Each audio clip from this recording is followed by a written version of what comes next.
How to read newspaper for beginners. First, remember the complete UPSC syllabus, and after that it is easier for you to connect with the news topics and different topics of the syllabus. You can easily identify whether it is beneficial for you or not. What should we read and what not? What not to read is more important than what to read, and this will happen just by remembering the syllabus.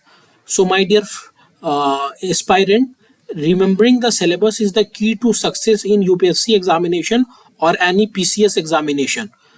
So during first as a beginners, first you have to remember the syllabus and try to inculcate all the topics according to the syllabus.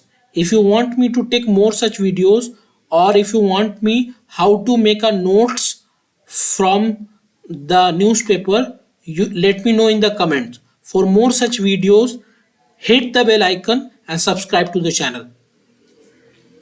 Jai Hind.